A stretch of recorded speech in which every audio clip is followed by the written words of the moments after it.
Detective Sergeant Thomas Rourke stared through rain-slicked windows as Benton City drowned in another silent November night. And on his desk, the file that could end his career or uncover a secret no one was meant to find. For Rourke, the city was a machine that produced endless suffering, and his job was merely to catalog the failures. On his desk sat the intake file. Missing person, Arthur Bell, age 56. It was a textbook case of a statistical inevitability. No forced entry, no struggle, no ransom, just a quiet, clean, vanishing act from a quiet, clean apartment.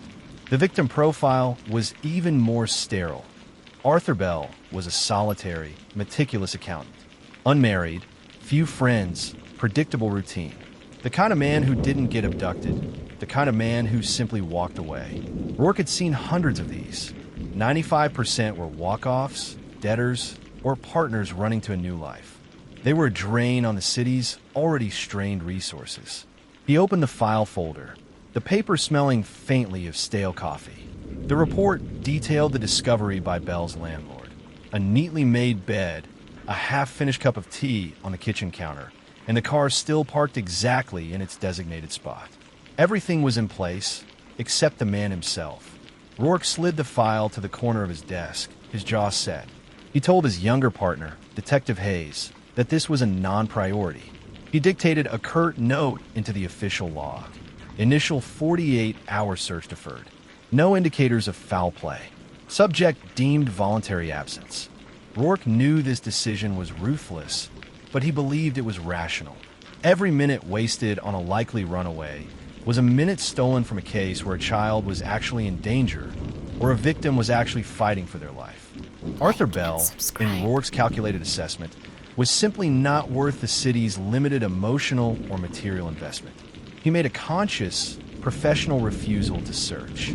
This decision, built on 20 years of burnout policing, would become the fulcrum of his nightmare. The missing man, Arthur Bell, had vanished 3 days prior. Detective Hayes, a younger officer with an annoying, persistent idealism, had spent the morning trying to argue for an immediate, full-scale sweep. Hayes believed in the initial golden hours. Rourke believed in the immutable odds. Rourke pushed the missing person report across the table to Hayes. He told him to read the profile aloud. Hayes' voice was hesitant as he recited the details. Accountant. Lives alone. Routine walker. Last seen buying cat food. Rourke cut him off, his voice flat and authoritative. He stated that the probability was high for voluntary exit. He reminded Hayes that they had 2 active homicide cases and a missing teenager with drug involvement that demanded resources now. Bell's case, he declared, lacked the indicators, the mess, the chaos, the fear that signaled an immediate, critical situation. Rourke's refusal was not casual. It was policy enforced by cynicism. Hayes countered, pointing out that Bell had left his wallet, his keys, and his beloved cat, Mr. Whiskers, with 3 days' worth of food meticulously measured out. Rourke dismissed this as staged, a deliberate attempt by Bell to make his disappearance seem more dramatic for whoever he was trying to evade. Rourke commanded Hayes to file the initial paperwork, noting the 48-hour delay on the active search warrant application. He closed the file with a definitive snap, sealing Arthur Bell's fate, at least for the next 2 days. Rourke's detachment was a form of self-preservation. Years prior, he had delayed a search for a missing young woman, convinced she was just another runaway. He waited 12 hours, and when they finally found her, it was too late. The memory of that failure, the image of the frantic mother, had become the psychological scar tissue that defined his career. Since then, he had adopted a brutal, pragmatic calculation. He would only invest when the evidence screamed urgent. Arthur Bell's file merely whispered annoying. Rourke's hardline held, based on the principle that if he refused to care about the victims who didn't fit the profile, he couldn't be hurt when they turned up dead. The next 48 hours were a relentless blur of Rourke's routine. He spent his time wading through the viscera of the 2 active homicide files. Real violence, real death, the kind of cases that justified his perpetual exhaustion. The cold, persistent rain of Benton City matched the gray, monotonous rhythm of his life. Every time he passed Bell's untouched file, he felt a fleeting, unpleasant prickle of guilt, quickly smothered by his professional certainty. He told himself Bell was probably sunning himself on a beach in Florida, having finally snapped under the weight of decades of spreadsheets. Midway through the second day, a brief, internal inquiry came down from a captain asking why the Bell case hadn't been activated. Rourke's explanation was dry, concise, and technically correct. Lack of indicators, resource allocation. The captain, pressured by public scrutiny on other cases, accepted the explanation. Rourke signed the formal request to hold the search for an additional 24 hours, effectively closing the crucial initial window.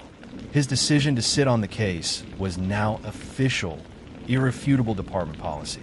As the second day ended, the precinct was quiet. The homicide team had gone home.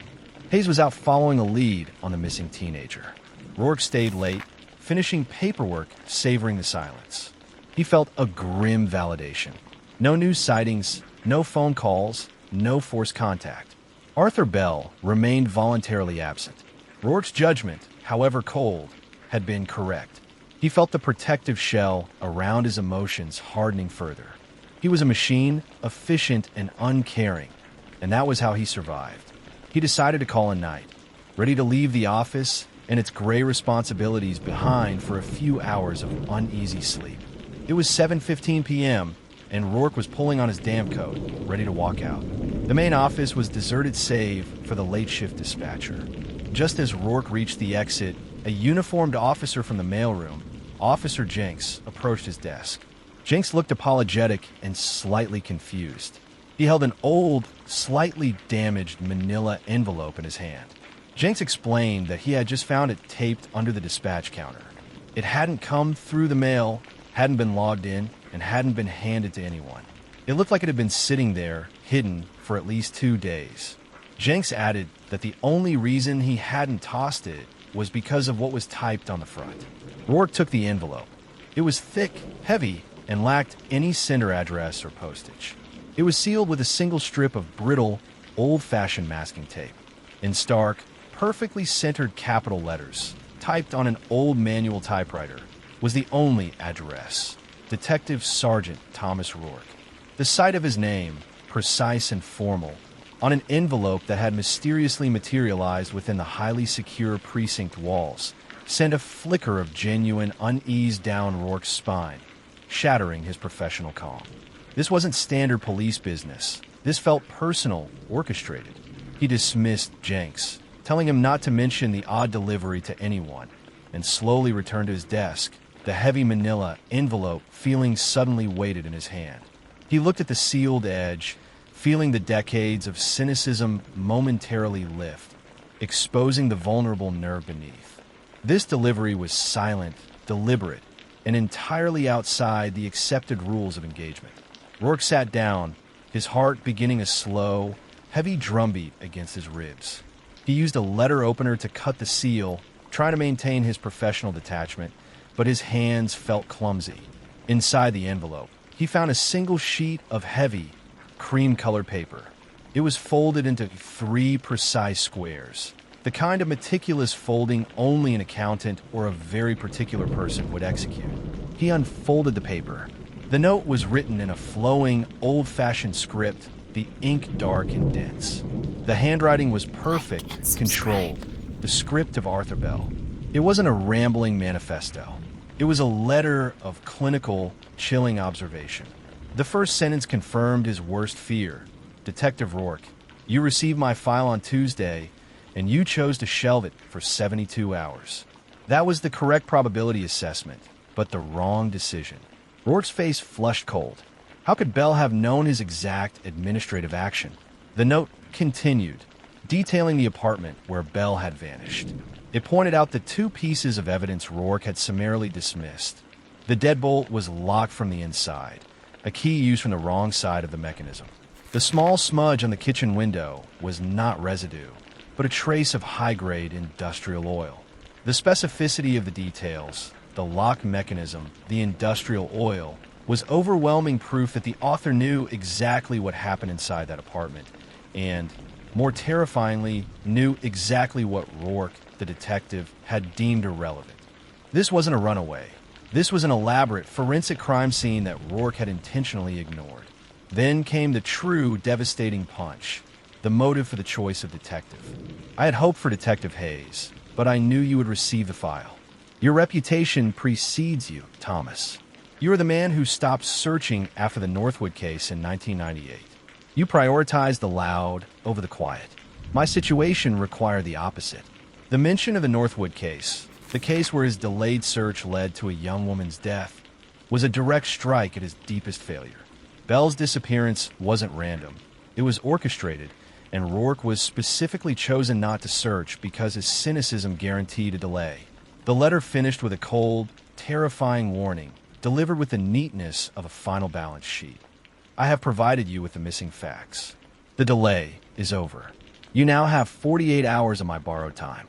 You must check my storage unit at 14B at the municipal dockyards. It is where you failed to look in 1998. The key is taped beneath the first paragraph of this note. As Rourke scrambled, realizing the key was now missing, having been dislodged and lost inside the precinct 2 days ago, he read the final line of the note, a question that cut deeper than any threat. Will you choose to care now, Thomas, or will you allow two tragedies to share the same geography? The meticulous note instantly stripped away Rourke's professional apathy. He was no longer the detached investigator. He was the target of a psychological trap. He grabbed the original Bell file, seeing the report for the first time through the chilling lens of the note. The evidence, previously dismissed as clutter, now screamed with significance. Rourke and Hayes drove through the heavy, oppressive night, the city lights reflecting off the rain-slicked pavement. They were headed for the old municipal dockyards, an abandoned, sprawling industrial zone that was now nothing more than decaying warehouses and concrete loading bays. It was desolate, perfect for hiding a secret. Rourke's mind raced, no longer burdened by cynicism, but sharpened by fear.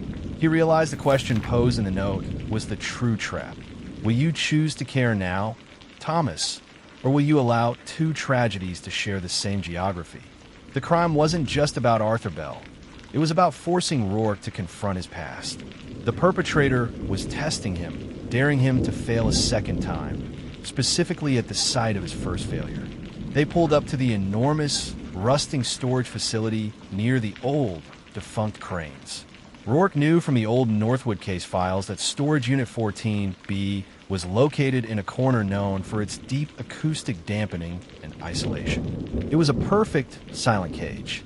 Without the key, they were hours away from securing a warrant to breach the door.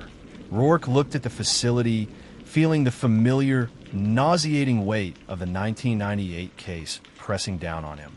Arthur Bell's meticulous planning had ensured Rourke received the message, but the loss of the key guaranteed a delay that, once again, put the victim's life at risk. The person who took Bell was calculating, personal, and knew Rourke's every move. He reached for the radio, ready to call for backup and a tactical entry team, knowing the 48 hours of borrowed time was nearly up. As Rourke raised the microphone to his mouth, Hayes pointed to the ground beside the vehicle. A small, neatly folded piece of paper lay pinned under the windshield wiper. Rourke snatched it up. It was the same heavy cream paper. In Arthur Bell's precise script, only 4 words were written. It's not Unit 14B. Rourke stared at the note, his blood turning to ice. The killer hadn't just predicted Rourke's initial refusal. He had predicted Rourke's desperate attempt to follow the second clue. The original note was a setup for this final, chilling misdirection. Arthur Bell had been forced to write a false clue to send Rourke exactly where the killer wanted him, to the deserted docks, where the police would waste precious hours on a locked, empty unit. Rourke dropped the radio, his eyes scanning the endless rows of silent, decaying storage units.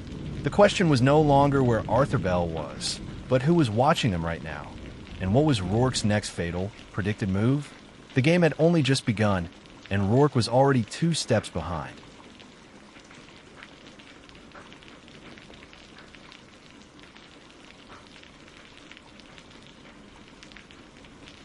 This was Trace Crime Files.